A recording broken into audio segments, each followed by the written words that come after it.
Good evening, everybody. Bobby Piton here. Thanks for joining in. I started it a little later because missed my 7 o'clock start time. S- And okay, so let me take a look here. Hold on a second. I just wanted to make sure. Why am I hearing an echo? Are you guys hearing an echo, folks?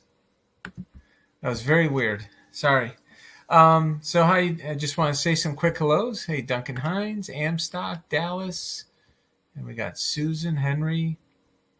What else? We have Lilo and Jim, and let me see here, Rhonda, Celicia, and Sarah, and so forth. I hope I didn't miss anybody. Holly, so Jacob, and so I started a little later because people wanted to watch the show, Chosen at 8 o'clock, and so I figured I'd just start a little later. So thank you for your patience, and I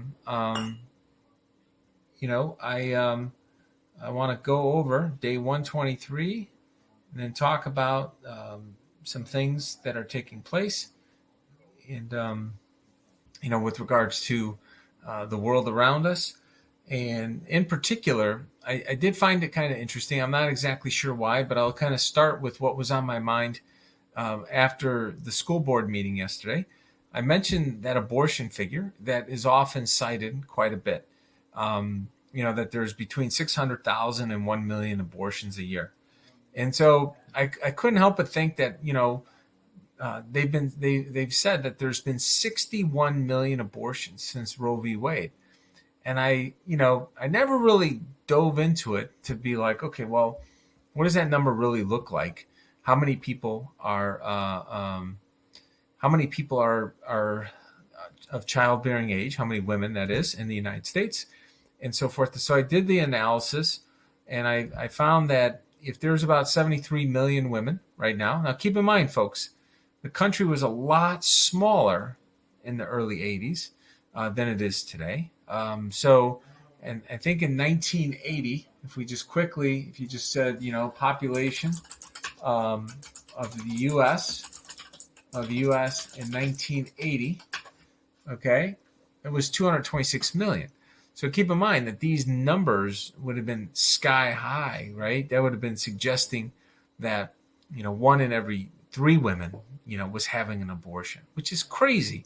There weren't that many abortions prior to Roe v. Wade, and so I did the analysis, and just a quick straight line method, and assuming even the peak population numbers, I came up with what number did I come up with? I came up with about 170,000 abortions a year, which is still sky high. I'm not trying to deaden how bad that is in terms of 170,000 children are losing their lives every year, but it sure is a heck of a lot better than 600,000 to a million a year. Celicia quote they quote what number? 170,000 or 600,000 to a million? I'm not sure which one. I didn't look at what Planned Parenthood is quoting. I was kind of looking at the numbers from, just from what the statistical numbers are. Maria, I kind of took that into account slightly as well, because I didn't adjust the population growth over time. So I took the highest population growth. So then if you incorporate more than one for some of the women, not all the women, you would pick that number up, right? So that's kind of the reasoning. But why am I bringing this up? Because obviously I'm a pro-life candidate for the U.S. Senate, and I've had this conversation with my wife plenty of times with regards to, well, how do you solve this problem, right? And how do you solve how many people are feeling desperate and having abortions, and how do you help alleviate poverty? And so I I know there's always going to be some girls that have two or three. That's not the argument here. You got to remember, I started with a base of over 300 million Americans, and over time that number was obviously 226 back in 1980. It was probably even lower than that. They probably overstated that number as well. So I'm assuming, on average there might be 1.5 abortions per woman over that cycle, if you kind of smooth it out.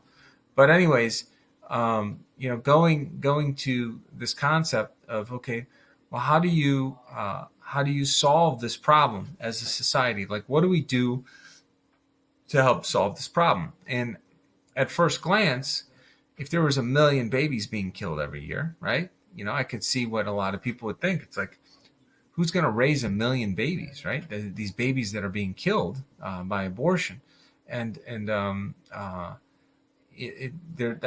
quite a few. That would be 1 out of every 100 households in America adopting a child. That's a lot of babies, right? If you think about it, can you imagine if every baby, if the numbers were what they were stated at 1 million abortions a year, there would be one. You would need to adopt out 1 baby for every 100 homes in America. Well, the number's not that high. That's the good news. The good news is, if the number is closer to, say, 170,000, right? And maybe it's even falling from that, and there's 100 million households in the United States, right?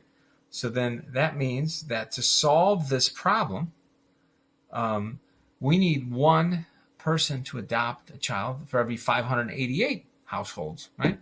That's one way to think about it.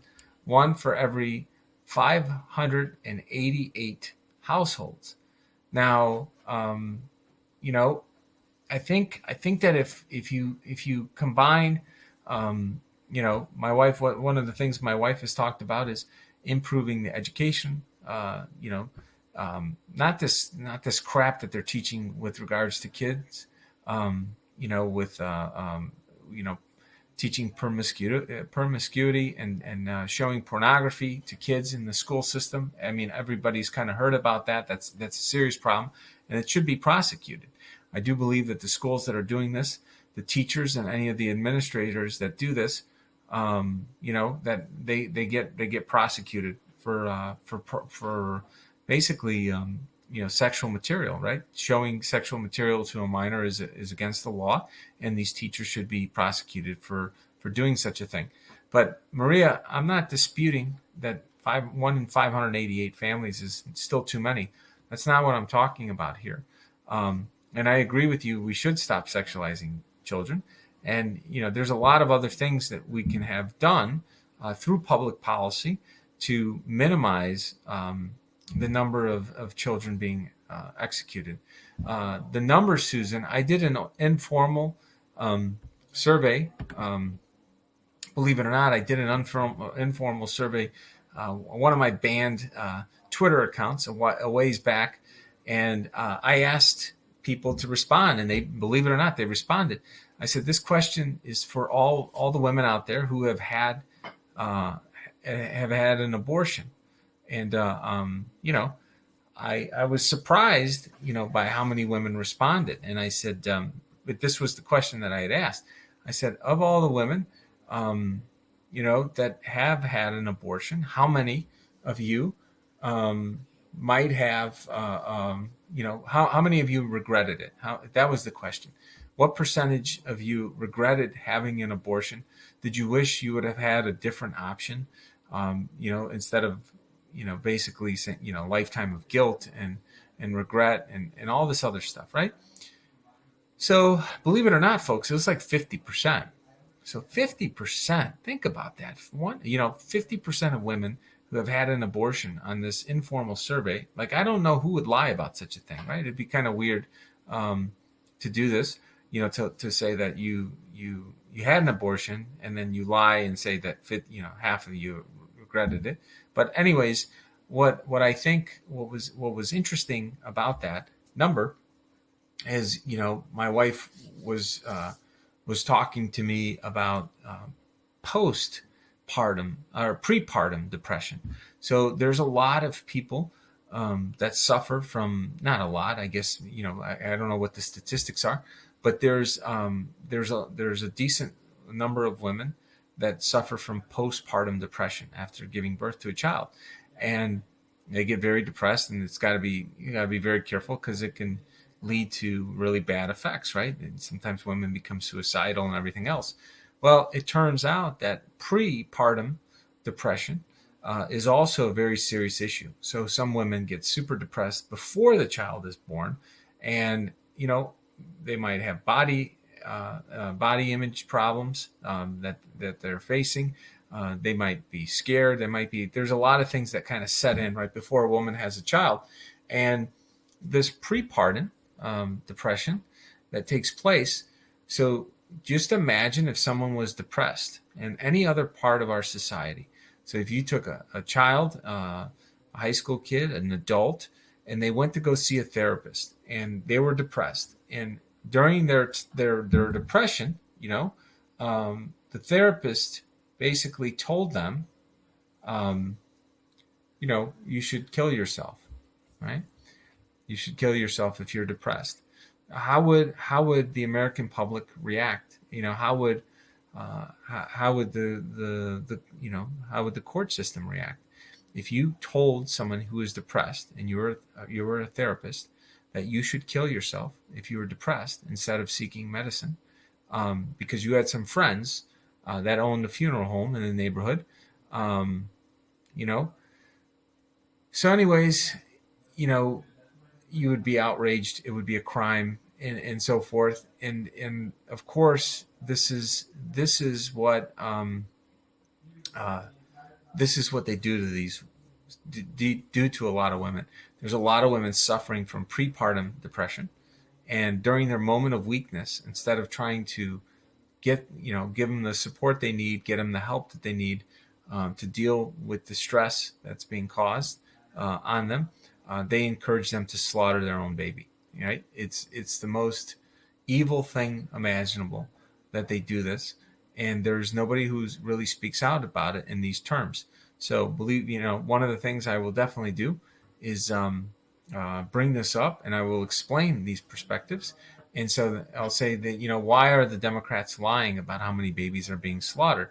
And so that it makes the problem insurmountable, that we have to execute these babies because there's too many poor people. And, instead of saying, hey, let's limit immigration, let's limit illegal immigration and legal immigration. So until all the poor people in this country have jobs. Problem solved, folks. That's the deal. If you have enough jobs, you help alleviate some of the pressure with regards to the pressure on poor people to make these decisions, because I'm not entirely convinced that as many poor people are doing this as people make it out to be, that most of the abortions are by poor people. I'm not so sure, folks. But they like to say that, but it is something that we need to look into a little more and alleviate the core causes, right? So, thank you, Serica. I'm glad you guys like it. This discussion, it's been on my mind because, if we're but here's what I'm going to say to the boxing cat, right? And here's the deal. And with regards to the boxing cat, why is this on my mind?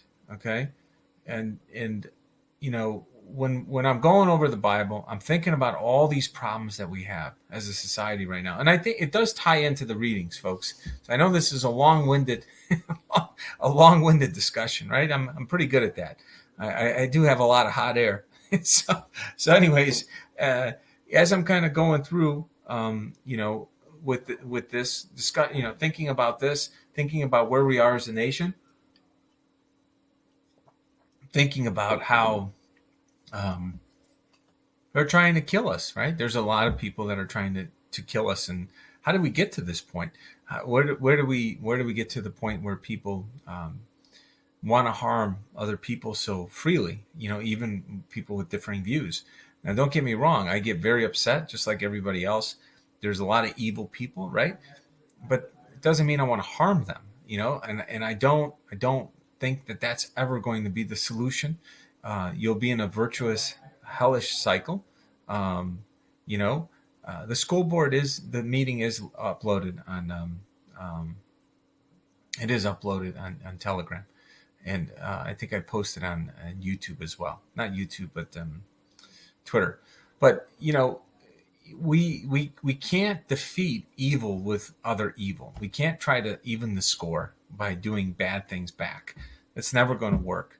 And so, since it's never going to work ever, it's just going to lead to a far worse situation for everybody. And that's why there's called multiple levels of hell, right? In Dante's Inferno. We don't want to go down that path ever. So what we should try to do is figure out, well, how do we overcome evil with light? How do we overcome evil with good? That's the key message. Well, how do we solve this? And one of the ways I think that we do try to solve this is come up with creative ways to solve the root causes of this. And part of it is making sure that we have a common language, right? I just wrote an article about English versus English as a second language. There's only a 7% graduation rate in Mexico, folks, for people from high school. Can you believe that? Only one out of every, 15 people in Mexico, about 14 people graduate high school in Mexico. One out of 14. And so, when Mexicans come to the United States, and then they try to demand that Spanish is taught in schools on taxpayers' expense, I strongly disagree with that. My parents immigrated here; they were Polish. Chicago is one of the largest cities. It's the largest concentration of Polish people in the world outside of Warsaw, I think. And we didn't come here with the understanding that they're going to teach Polish to us. We came here. We understand we needed to learn English. And I think we do need we need to raise the expectations of who's here. Let me say that again. The best way to deal with all this crap with CRT, with our problems in this country, we need to raise our expectations. So how do we raise our expectations? We need to stop this caste system that we have. We have a caste system for the weakest among us as a society. Now, who's the weakest among us, right? The least of our people, right? The least of Jesus's people, right? When Jesus says, whatsoever you do to the least of my people, that you do unto me. And, would you want to hold back? Would you want to be held back if you went to another country and be told you should keep speaking a language that's not the native language? And by the way, when you do that, you're going to make less over your lifetime in that country, and you're going to have less opportunity, and that's just the way it is. And so this is one of the ways in which they try to hold back our fellow Americans. They try to create this caste, whether people realize it or not. So then that's one way. Another way is you break people's spirit. Think of how many people have, how many spirits have been broken by having an abortion, that they regret it their whole life. They're miserable. They feel darkness and emptiness for what they did. And all you can do is pray for them. And you got to pray, you would hope that they pray to God to forgive them for what they did and to take away that burden. And that, that's something they have to come to grips with their maker, right? That's above our pay grade. But all I can say is, if we can minimize the self-inflicted wounds on people, not any different than trying to minimize someone from killing themselves. We should try to figure out ways to keep people from mentally wanting to kill their own child, and do things in a productive capacity, because we do that. We take care of people that are mentally ill instead of throwing them on the streets to be homeless. they could build micro houses now for like $20,000, folks. $20,000, you can have a micro house. Think about that for a second. And there's so many creative, reasonably priced solutions. Uh, um, you know, it's unbelievable. Like that we don't do anything with it. Um, we don't use common sense solutions. We have so much in terms of federal land in this country that if you think about it, and I know this is a little controversial, but if you have issues, there's ways that you can solve them um, by making the problem smaller, by breaking it up. Um, and I'm not saying that people should just get tossed into neighborhoods and try to subsidize the housing and they belong in certain neighborhoods. That's not what I'm talking about at all, folks. I'm saying come up with reasonable ways to get people to get on their feet to a certain level to where they can live a productive life. And so that's all I would say. Is that we need to think about these things because this stuff is all going to get rebuilt, folks. As we move forward as a nation, as all this evil is exposed, as our national identity is restored, I think we're going to be in a great spot to make things, make things much better than they've been. I do believe that, and I think we're in the middle of it. And so let's go to Judges 17. This is pretty interesting. 1,100 pieces of silver. Think about this. One day, he said to his mother, I heard you place a curse on a person who stole 1,100 pieces of silver. I want to bring up these pieces of silver because it's interesting what they mentioned below. And it's like, so when he returned his money to the mother, she took 200 silver coins. So basically, he admitted that he had stolen some money from his mother. Okay.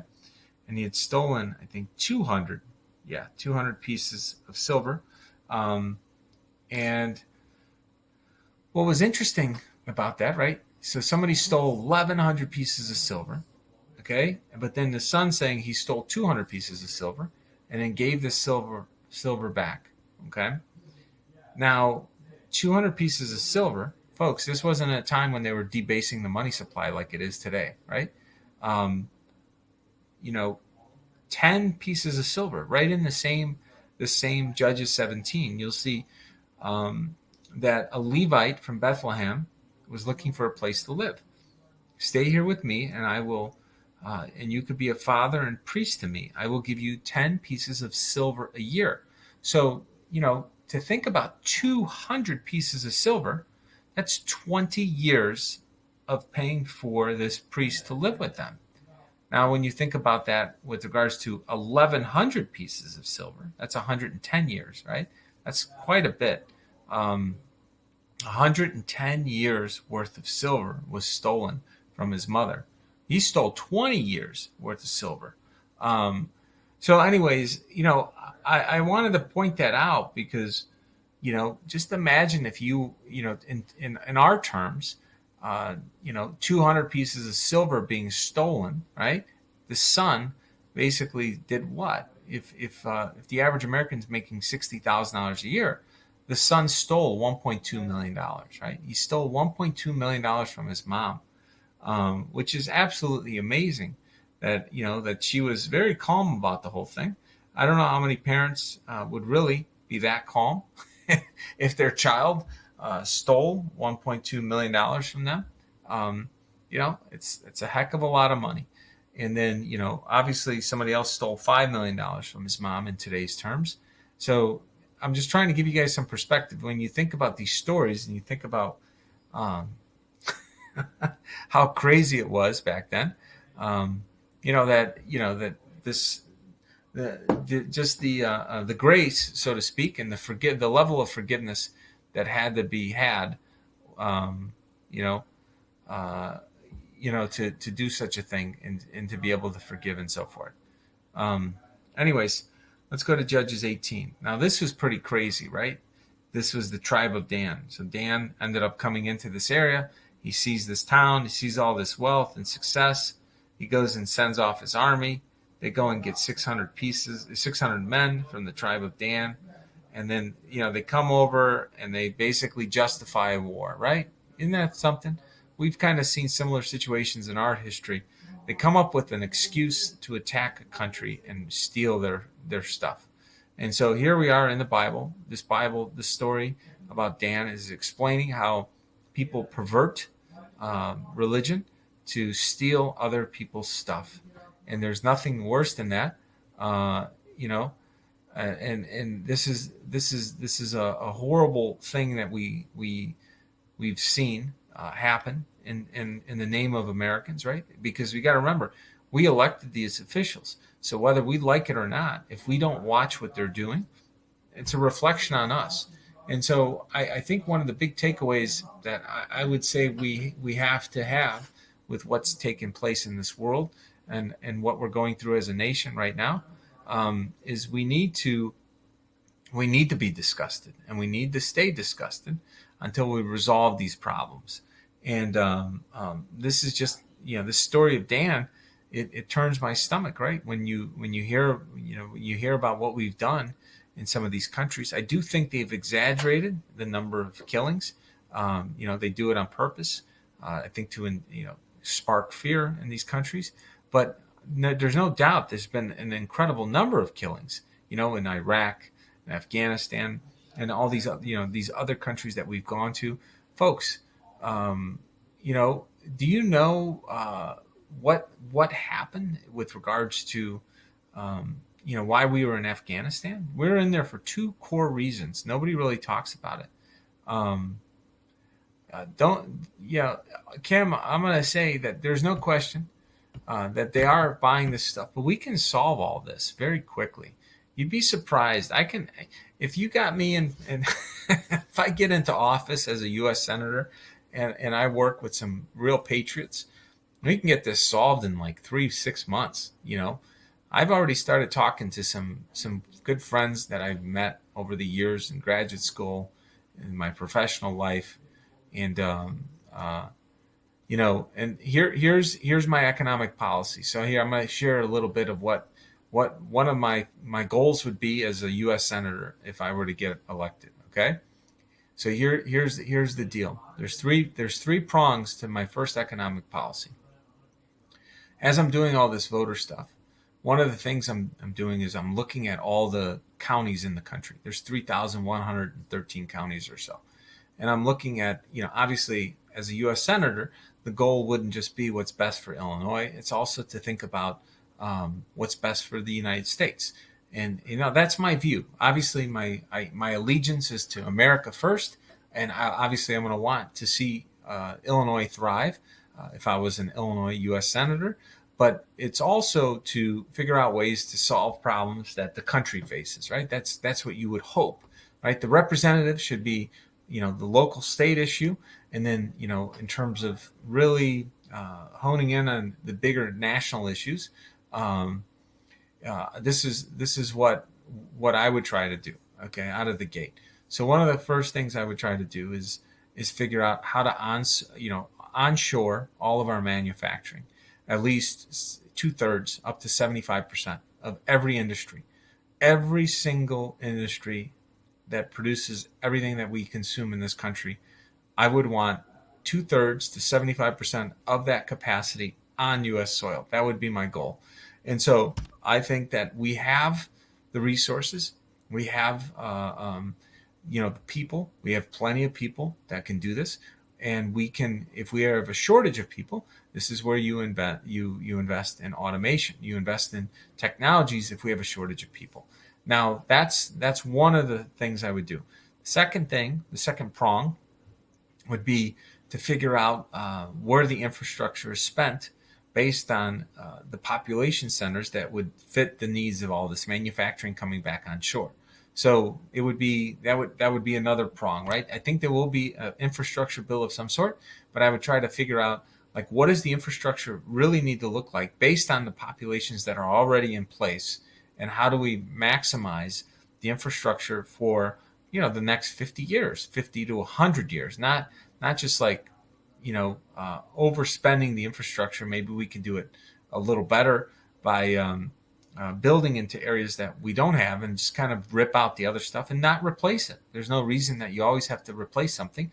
Sometimes you just let the other infrastructure get ripped out and do nothing there. Um, so that would be number two. So the manufacturing, bringing that in. The infrastructure would be the second prong, and then the third prong of this entire process, which ties into this, is and you could do all these things simultaneously, folks. You can do the manufacturing, but you bring that back. You can do the training with regards to, you can do the infrastructure while you're bringing back some of the manufacturing. And then the other thing would be, STEM. And I keep talking about STEM: science, technology, engineering, and math. I would want to go into the poorest areas of the country and give them first dibs. You know what? People that are really poor and want to really improve their life, they're really hungry. Give some of the hungry people an opportunity to prove themselves. And I think that America would be surprised. And so you do the training. You have access to training for everybody nationwide, but you kind of get it launched in the poorest areas with the most low-hanging fruit. You don't even need everybody to do it. If you can get 10-20% of the poorest people to just take the ball and run with it, I think it would inspire other people in the neighborhood to get their stuff together. And so those three things are one of the three key ways in which I would want to reduce our reliance on China and India long term for engineering talent, mathematic talent, science talent. Get it all going, like right in the infrastructure.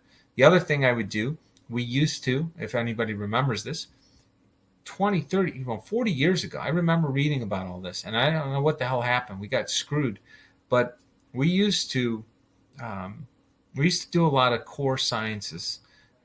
We used to do a lot of true research where we didn't have any expectations of what we were going to learn. We did research just for the sake of knowledge in the sciences and math and all these things, and we did this. We did this stuff, and then what ended up happening is a lot of that research was just stolen by corporate America. They didn't pay the government any kind of royalties. They literally they lifted all this work that we, the people, paid for, and they profited at the expense of the American people. And what I'm saying is we should fund this type of research from scratch, and we should turn around and license it out to the American people for like a patent for 17 years. The American people should have the patent. We should have never, ever sold our airwaves to the private sector. We should have just collected a toll. Why in the world would we, the people, ever sell our airwaves? It's a national security item. We should own our airwaves, and we should own our water.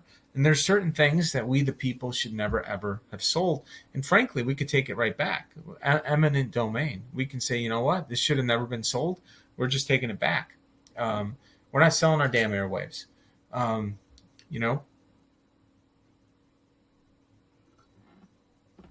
Anyways, so that's that. That's just part of the economic plan, folks. That's the opening salvo.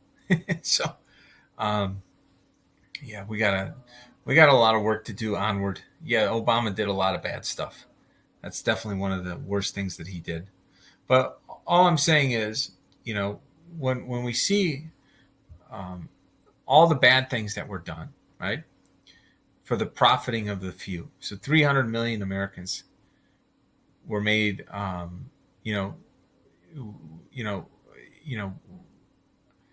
million Americans were made so much worse off by the handful of so many corrupt people. Then what I would say is, we can fix that by reversing that corruptness that benefit 300 million people, and then there's a small number of people disadvantaged. The fact that they're willing to disadvantage 300 million Americans, and then we have to correct it by maybe disadvantaging 10 people, 50 people, 100 people in some industries that own all this stuff, I'm not going to lose any sleep over it, is what I'm saying. People that stole it, they ripped off the public, they're lucky they don't get arrested for what they did. What you do is you say, we're going to take stuff at a fair price, and you're done, and that's it. and that's all there is to it. And if they've shown that they actually committed crimes with what they did to steal this stuff from the American people, I think that they meet our military. Okay, that's my stance. If you ripped us off, you don't go to a civilian court. You go to a military court, as far as I'm concerned. Anyways, so we'll see what happens. But I do think that justice is going to be served at some point for all these people that have betrayed this country, betrayed the American people, and not just betrayed this country and the American people. Frankly, they've betrayed humanity. America is the pillar of, it is literally the shining city on a hill. This entire planet depends on America to be that light, to solve this evil that's in the world.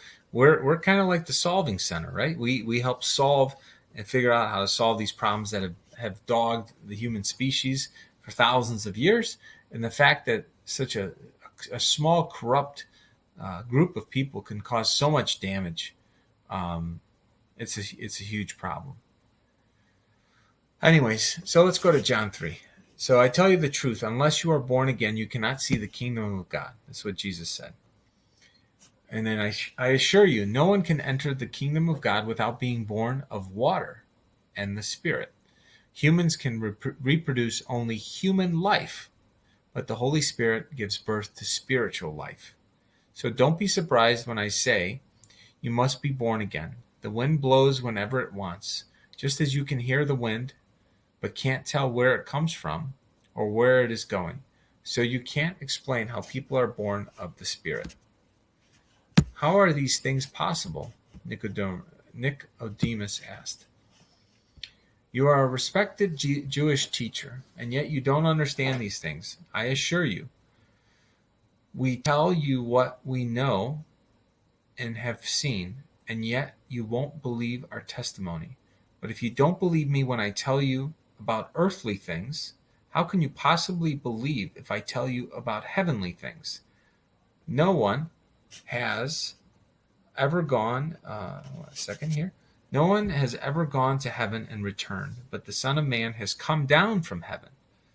And as Moses lifted up bronze snake on a pole in the wilderness, so the Son of Man must be lifted up, so that everyone who believes in him will have eternal life. For this is how God loved the world. He gave his one and only Son, so that everyone who believes in him will not perish, but have eternal life. God sent his Son into the world, not to judge the world, but to save the world through him. There is no judgment against anyone who believes in him, but anyone who does not believe in him has already been judged for not believing in God's one and only Son. And the judgment is based on this fact. God's light came into the world, but people loved the darkness more than the light, for their actions were evil, and all who do evil hate the light and refuse to go near it for fear their sins will be exposed. But those who do what is right come to the light so others can see what they are doing, what God wants. So, folks, this is why I was talking about abortion today. I was thinking about this whole reading and shining the light on this evil and what we've seen time and time again, that we haven't really taken the time to just talk about these problems more frankly with other people. I got to tell you, I'm going to try to appeal to Democrats to vote for me. I live in a blue state, and I'm going to try to appeal to these independents to vote for me. And one of the ways I'm going to do it is I'm going to show them the math. I'm going to say, look, I'm pro-life, and you might be pro-choice in your mind, but I want you to run the math. I want you to, if you're a 60-year-old woman or a 60-year-old man, and you're a Democrat and you're pro-choice, I'm just going to ask you point blank. I'm going to say, look, what are the odds that somebody in your family is going to have an abortion? What are the odds? And then I'm going to run those odds for them. So I'm going to say, you're really not going to vote for me because, there's a 1 in 200 chance that someone that you might have an abortion. There's 1 in 200 chance. But I'm going to do things that are hopefully going to help secure our nation's future, help secure Social Security, help do all these other things, right? And so that's going to be my pitch, folks. I'm going to I'm going to turn around and I'm gonna give them self. I'm going to give them some data sets to look at and how they're worse off, and if they don't if they don't want to vote for me, and then I'm going to say, well, you decide. If you can convince the other candidate to use all these ideas, God bless you. But if you can't, if you can't, don't let that one issue be the killer for you. Don't let that take you out. Um, Anyways, just something that's been on my mind. I've been thinking about it. Okay, so let's go to Psalms 104. O Lord my God, how great you are. You are robed with honor and majesty. You are dressed in the robe of light. You stretch out the starry curtain of the heavens. You lay out the rafters of your home and the rain clouds. You make the clouds your chariot. You ride upon the wings of the wind. The winds are your messengers. Flames of fire are your servants. You placed the world on its foundation, so it would never be moved. You clothed the earth with floods of water, water that covered even the mountains. At your command the water fled, and the sound of thunder it hurried away. Mountains rose and valleys sank to the levels you decreed. Then you set a firm boundary for the seas, so they would never again cover the earth.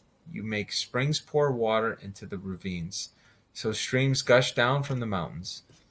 They provide water for all the animals, and the wild donkeys quench their thirst. The birds nest beside the stream and sing among the branches of the trees. You send rain on the mountains from your heavenly home, and you fill the earth with the fruit of your labor. You cause grass to grow for the livestock and plants for people to use. You allow them to produce food from the earth, wine to make them glad. I like that. It's a nice touch. Wine to make them glad. you know, uh, wine to make them glad, olive oil to soothe their skin, and bread to give them strength. The trees of the Lord are well cared for, the cedars of Lebanon that be planted. There the birds make their nests, and the storks make their homes in the cypresses. High in the mountains live the wild goats, and the rocks form a refuge for the hyraxes. You made the moon to mark the seasons, and the sun knows when to set. You send the darkness, and it becomes night. When all the forest animals prowl about, then the young lions roar for their prey, stalking the food provided by God. At dawn, they slink back into their dens to rest. Then people go off to their work, where they labor until evening. So it's pretty cool, right? It's pretty cool how God made everything, and designed this perfection, this heaven on earth that we all have. And I do think it's. I think when you sit back and you just block out all the madness that we see and all the the devil's disciples, right? That's what we should call them. All these Democrats are devil's disciples. That should be the new tagline for the Democratic Party, the demonic party, devil's disciples. That's what we got Jesus's disciples, and we got the devil's disciples, and the Dems are the devil's disciples with what they want to do. They want people to answer to them and be held to them, instead of being held to God's standard and so forth. So anyways, that's the deal. So what did Onward say? I think Onward said that there's no soy in the Bible. Folks, by the way, I live in Illinois, and there's a lot of farmers here, I got to tell you. So I'm going to need to look into this soy alternative, because I need to show the farmers why they should grow other crops than soy. So maybe if the farmers in this country were economically incented to grow something other than soy, we might help end this madness. But I will tell you, I will sponsor a bill. I am going to sponsor a bill, right? While I'm here right now, folks, I'm right off the presses. If I get elected to the U.S. Senate, okay, I will sponsor a bill to make it illegal to add soy into our food supply. You know, soy. To add soy directly, into our food supply. If you want to add it on a standalone basis, that's up to you. If you want to add soy on its own, buy it on its own. Buy it on its own.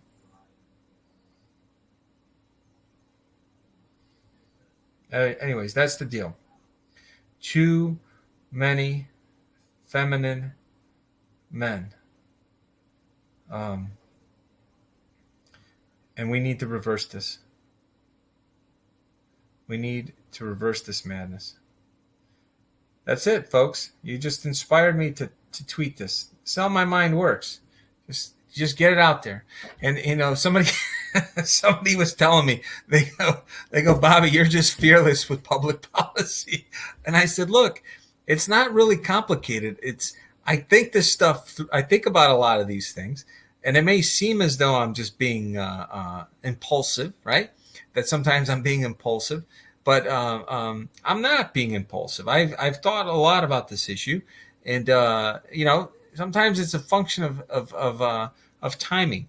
When should we release this information? And I just felt it was appropriate to release it right now. So, this is. So we'll see what happens, folks. I'm gonna get.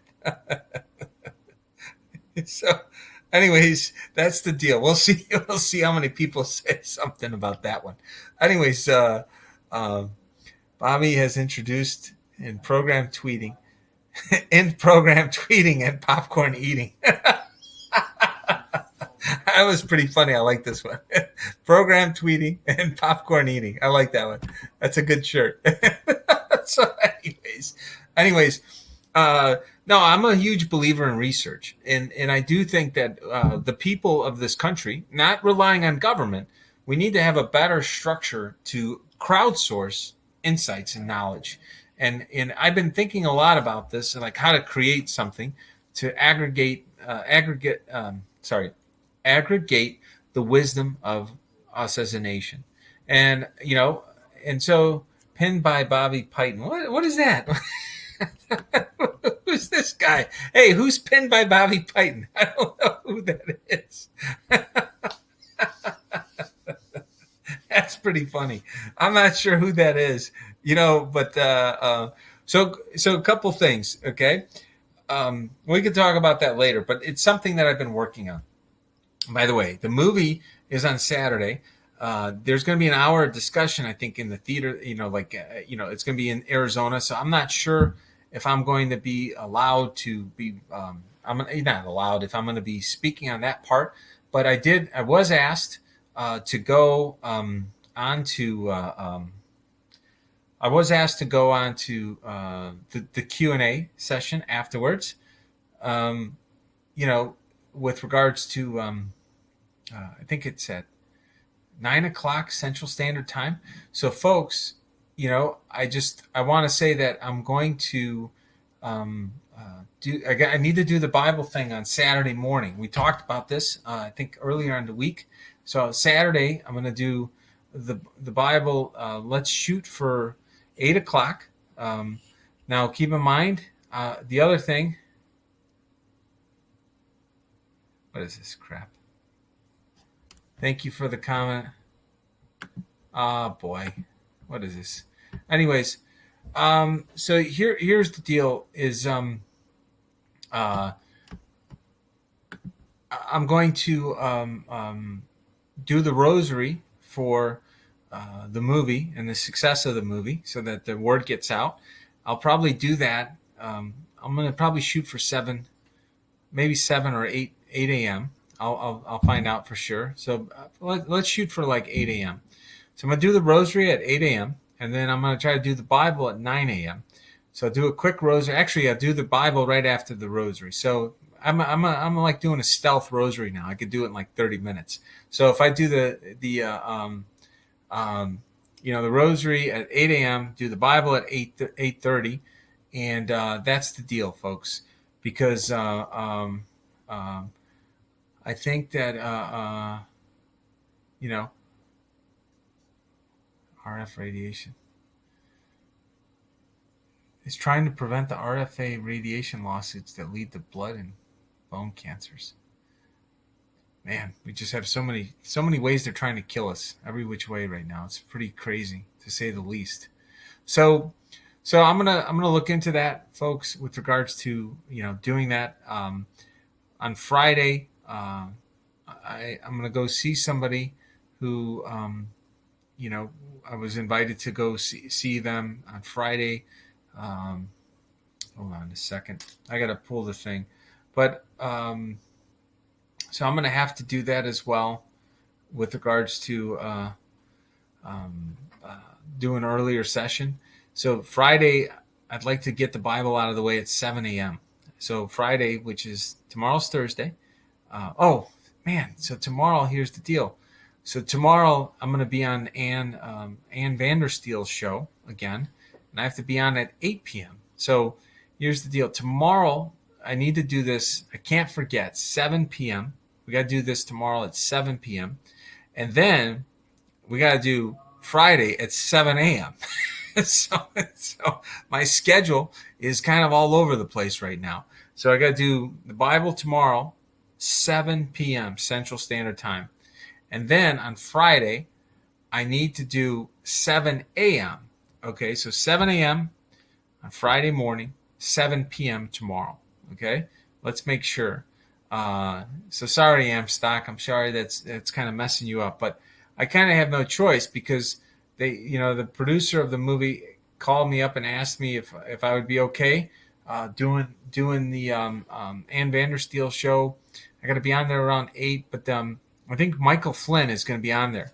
So either I'm going to be on with Michael Flynn at the same time, or he's going to speak first because he's also in the movie, and then I speak afterwards, or he's going to speak, or I'm going to speak, and then he's going to speak afterwards. I have no idea what the order is. So you guys are getting a little bit of a sneak preview, of what's going on. So I haven't posted that anywhere. I'm just saying it here. So Ann Vandersteel tomorrow. By the way, she did a shout out for me yesterday, is what I heard, for U.S. Senate. So that's pretty cool. So, anyways, I think they kind of like said something that Bobby Python's running for Senate in Illinois, but that's what's going on. So that was nice of her, and I appreciate it. So I'm looking forward to being on the show tomorrow. Maybe I'll wear my blazer. I'm gonna wear my blazer, maybe a little collared shirt or something. Start dressing the part a little bit. I gotta maybe start dressing as though I may become a U.S. senator, right? So I'm just laughing because I still think it's funny, folks. I think it's funny for a couple of reasons. Number one, I think it's funny because the senators we currently have are a bunch of jokers. And they're pathetic. A lot of the senators we have are really pathetic. Okay? I think we all know that. And I do think I could do the job, right? I think I could be a U.S. senator. But it's still funny to want to be one. I think the whole thing is kind of, it's not what I envisioned for my life, okay? I was talking to a client today. I don't know if they're listening to this. I told him, I said, it's not like I grew up, I was doing all this stuff and I'm working on all these skills that I was developing. And I was like, when I grow up, I want to do some stuff with voter data. Like I'm really stoked. I'm basically, I'm so committed. I'm so excited about trying to tackle this stuff with voter data. I think it's going to be outstanding. And so, anyways, that's the deal, folks. That's why I'm laughing, is because, the way God works and the way this stuff kind of plays out, it's beyond comical at times. That's what I would say. It's comical, right? You can't help but think how it all kind of plays together and so forth. So, Ja mówię po polsku, so I hope I get the Polish vote. I'm going to need to brush up on my Polish folks, but there are 1 million Polish people in the Chicagoland area. There might be more in the whole damn state. So maybe I'll have, like a lot of people have been leaving Illinois, but maybe if they got a Polish U.S. senator, it may get more Polish people to come back. I'm just kidding around. There's over 1 million Polish people in the Chicagoland area alone. So there are, that's the deal, folks. That's the deal. And so, hey, Jordan Peterson agrees with me then. I basically think if we want to take this country back, we have to go into the bad areas and just fight like hell to solve it. You don't win battles of social justice for the conservative movement and for God by looking at it on the sidelines. That's the deal. So anyways, let's go to Proverbs 14. The poor are despised even by their neighbors, while the rich have many friends. It is a sin to belittle one's neighbor. Blessed are those who help the poor. So there you go, folks. Blessed are those who help the poor. So we need to step up, turn around these communities, lead by example, help solve a lot of these social ills that we all know are taking place. And I really do believe that we will take this country back, one county at a time, one state at a time. Actually, one precinct, one county, one state at a time, and restore America to what its full potential has always been. So with that, I'm going to just wrap it up. Give me 1 second here. Hold on. So let me just do St. Michael's prayer real quick. St. Michael, the archangel, defend us in battle, be our protection against the wickedness and snares of the devil.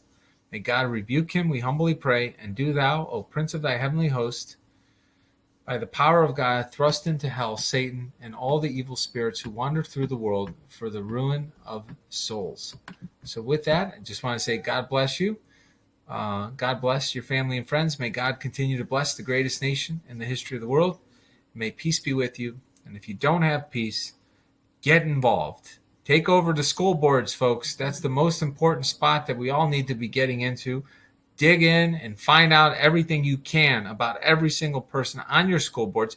We should literally categorize every single school board person like they're a baseball card. We should know everything, where they went to school, what the hell they do for a profession, and any of the madness that they try to thrust onto our children and knock the sons of bitches out if they try to violate the U.S. Constitution by putting forward critical race theory. These people are scumbags that try to do this. They're criminals. They're evil. And any of their co-conspirators should be prosecuted, as far as I'm concerned, for violating the U.S. Constitution. So with that being said, you guys have a good night. God bless.